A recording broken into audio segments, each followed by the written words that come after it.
दोस्तों, साल की आखिरी अमावस्या पर जिस घर में खाई जाती है ये दो चीज, दौड़ी चली आती है माता लक्ष्मी, भर जाते हैं धन के भंडार। नमस्कार दोस्तों, राधे राधे, जय श्री कृष्ण, ओम नमः शिवाय, हर हर महादेव। साल की आखिरी सोमवती अमावस्या पर जरूर खाएं ये चीज, घर में कभी नहीं होगी धन की कमी। दोस्तों, हिंदू धर्म में अमावस्या और पूर्णिमा दोनों ही तिथियों का बहुत ही ज्यादा महत्व होता है। खास तौर पर अमावस्या की तिथि पितरों को प्रसन्न करके उनकी कृपा प्राप्ति के लिए विशेष मानी जाती है। हिंदू पंचांग के अनुसार हर माह एक अमावस्या पड़ती है और साल में 12 अमावस्या होती है, लेकिन अगर कभी अमावस्या सोमवार के दिन पर जाए तो उसे सोमवती अमावस्या कहते हैं। जितनी भी अमावस्या आए हैं उनमें से सोमवती अमावस्या को सबसे खास माना जाता है। ऐसे में पौष माह में जो अमावस्या पड़ रही है वह सोमवती अमावस्या है। ऐसे में इसका महत्व और भी ज्यादा बढ़ गया है। ऐसे में सोमवती अमावस्या की तिथि पर स्नान और दान पुण्य का बहुत अधिक शुभ फल प्राप्त होता है। इसके साथ ही इस दिन पितरों को तृप्त करने के लिए श्राद्ध करने से वे प्रसन्न होते हैं और इससे जीवन में परेशानियां कम होती है। फिलहाल अभी पौष माह चल रहा है और पौष माह की अमावस्या सोमवार के दिन पड़ने के कारण सोमवती अमावस्या होगी। दोस्तों, आप सभी को बता दें कि हिंदू पंचांग के अनुसार सोमवती अमावस्या की तिथि 30 दिसंबर को सुबह 4:01 पर शुरू होगी और इस तिथि का समापन 31 दिसंबर को सुबह 3:56 पर होगा। ऐसे में उद्या तिथि के अनुसार पौष माह की सोमवती अमावस्या 30 दिसंबर को मनाई जाएगी।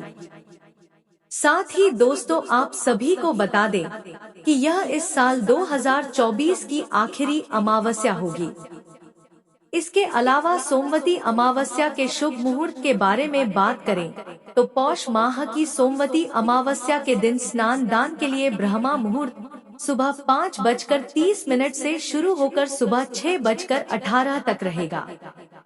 वहीं अभिजीत मुहूर्त दोपहर 12:03 से दोपहर 12:45 तक रहेगा। साथ ही वृद्धि योग सुबह से लेकर रात 8:32 तक है। इन मुहूर्तों में आप दान स्नान कर सकते हैं। इसके अलावा 2024 की सोमवती अमावस्या विशेष रूप से महत्वपूर्ण है, क्योंकि इस दिन वृद्धि योग, ध्रुव योग, वास योग और नक्षत्र योग का संयोग बन रहा है। ऐसे में इन शुभ योगों का बनना सोमवती अमावस्या के दिन को और भी प्रभावशाली बना देता है। इसके अलावा धार्मिक मान्यता है कि सोमवती अमावस्या पर पितरों का तर्पण करने से व्यक्ति को पितृ दोष से मुक्ति मिलती है। साथ ही पितरों के आशीर्वाद से व्यक्ति के जीवन में व्याप्त समस्त प्रकार के दुख, कष्ट और संकट दूर हो जाते हैं। इसके अलावा शास्त्रों में कुछ ऐसी चीजों का वर्णन किया गया है जिन चीजों का सेवन आप सोमवती अमावस्या पर कर लेते हैं, और साथ ही कुछ ऐसी भी चीजें हैं जिन चीजों का भोग आप सोमवती अमावस्या के दिन भगवान शिव जी को श्रद्धा पूर्वक विधि विधान से लगाते हैं तो आपके अन्न धन के भंडार भर जाते हैं। आपको पितरों के साथ साथ भगवान शिव जी की भी असीम कृपा प्राप्त होती है। आपके रुके हुए कार्य बिना किसी अड़चन के पूर्ण हो जाते हैं और आपको हर एक कार्य में सफलता हासिल होती है। इसके अलावा कुछ चीजें ऐसी भी हैं जिन चीजों का सेवन भूलकर भी पौष माह की सोमवती अमावस्या के दिन नहीं करना चाहिए, नहीं तो आपको शुभ परिणाम की जगह जीवन में अशुभ परिणाम देखने को मिलते हैं। आपके बनते काम भी बिगड़ जाते हैं। साथ ही आपको पितरों और भगवान शिव जी के क्रोध का सामना करना पड़ सकता है और आपका जीवन दुर्भाग्य में बदल सकता है। ऐसे में इस वीडियो के माध्यम से मैं आप सभी को बताऊंगा कि पौष माह में पड़ने वाली सोमवती अमावस्या के दिन किन चीजों का सेवन करना चाहिए और किन चीजों का भोग भगवान शिव जी को लगाना चाहिए। साथ ही इस दिन किन चीजों का सेवन बिल्कुल भी नहीं करना चाहिए। इस वीडियो में आपको सोमवती अमावस्या के बारे में संपूर्ण जानकारी मिलेगी। इस वीडियो को देखने के बाद आपको कोई और वीडियो देखने की जरूरत नहीं पड़ेगी, लेकिन उससे पहले अगर आप भी चाहते हैं कि भगवान शिव जी और पितरों का आशीर्वाद आप पर और आपके परिवार पर सदैव बना रहे, तो इस वीडियो को लाइक करें और चैनल को सब्सक्राइब कर ले और कमेंट बॉक्स में सच्चे दिल से हर हर महादेव जय दादा पितरी महाराज लिखकर अपनी हाजिरी जरूर लगाएं। तो चलिए दोस्तों, सबसे पहले जानते हैं कि पौष मास की सोमवती अमावस्या पर किन चीजों का सेवन करने से और किन चीजों का भोग भगवान शिव जी को लगाने से सुख संपत्ति और धन ऐश्वर्य की प्राप्ति होती है। नंबर 1, अरबी। जी हाँ दोस्तों, अरबी की सब्जी भगवान शिव जी को अति प्रिय है और इसे अमावस्या के दिन उपवास में खाया जा सकता है।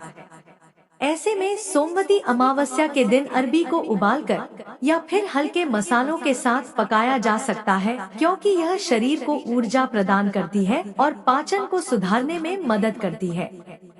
अरबी का सेवन विशेष रूप से सोमवती अमावस्या के दिन उपवास के दौरान किया जाता है, क्योंकि यह शरीर को हल्का और ताजगी प्रदान करती है।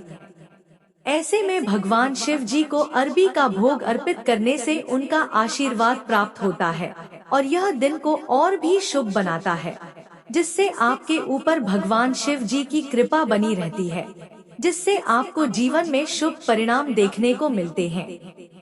नंबर 2, कद्दू यानी सीताफल। दोस्तों, आप सभी को बता दें कि कद्दू भगवान शिव जी को बहुत प्रिय है और यह सोमवती अमावस्या के दिन विशेष रूप से भोग में चढ़ाया जाता है। कद्दू की सब्जी या फिर उसका हलवा बनाकर इसे भगवान शिव जी को अर्पित किया जाता है। ऐसे में पौष माह की सोमवती अमावस्या के दिन कद्दू को शुद्ध घी में पकाकर या फिर उबालकर खाया जा सकता है, क्योंकि यह शरीर को ठंडक पहुंचाने के साथ साथ ताजगी भी प्रदान करता है। साथ ही कद्दू को खाने से शरीर में शुद्धता बनी रहती है और यह अमावस्या के दिन उपवास के दौरान एक अच्छा और हल्का आहार होता है।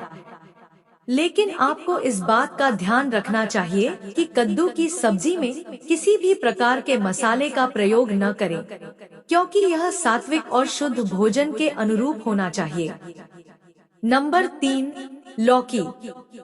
दोस्तों, लौकी यानी घिया पौष माह की सोमवती अमावस्या पर खाई जाने वाली एक महत्वपूर्ण सब्जी है। इसके अलावा लौकी भगवान शिव जी को विशेष प्रिय है और इसे माता पार्वती को भी अर्पित किया जा सकता है। इसके अलावा यह शरीर को ठंडक प्रदान करती है, साथ ही यह पाचन के लिए लाभकारी होती है। नंबर 4, मखाने की खीर। जी हाँ दोस्तों, सोमवती अमावस्या के पवित्र दिन पर भगवान शिव जी को आप मखाने की खीर का भोग लगा सकते हैं। साथ ही सिर्फ व्रत में ही नहीं, कई लोग खास मौकों पर भी इस खीर को बनाकर खाना पसंद करते हैं। मखाने की खीर को ढेर सारी मेवों के साथ तैयार किया जाता है। इसे बनाने के लिए चावल की बजाय भुने हुए मखानों का उपयोग किया जाता है। इसके स्वाद में इजाफा करने के लिए आप इलायची और केसर को भी शामिल कर सकते हैं। ऐसा करने से आपको भगवान शिव जी की और पितरों की असीम कृपा प्राप्त होगी, जिससे आपको हर एक कार्य में सफलता हासिल होगी। नंबर 5, हलवा। दोस्तों, आप सोमवती अमावस्या पर भगवान शिव जी को हलवे का भोग भी लगा सकते हैं। हलवा बनाने के लिए आप चाहें तो सूजी या फिर कुट्टू के आटे का इस्तेमाल कर सकते हैं। इसके अलावा हलवा बन जाने के बाद इसके स्वाद में इजाफा करने के लिए ड्राई फ्रूट्स का इस्तेमाल किया जा सकता है। इसके अलावा सोमवती अमावस्या पर हलवे का प्रसाद भगवान शिव जी को चढ़ाने से वह बहुत प्रसन्न होते हैं और भक्तों की इच्छाएं भी पूर्ण करते हैं। और नंबर 6, धतूरा। दोस्तों, आप सभी लोग जानते होंगे कि धतूरा बाबा भोलेनाथ को कितना प्रिय है और इसे उनकी पूजा में अर्पित करने से उनका आशीर्वाद मिलता है। ऐसे में धतूरा का फूल और फल दोनों ही भगवान शिव जी की पूजा के लिए महत्वपूर्ण है। साथ ही शिवलिंग पर धतूरा अर्पित करने से व्यक्ति के सभी पापों का नाश होता है और जीवन में सुख समृद्धि आती है।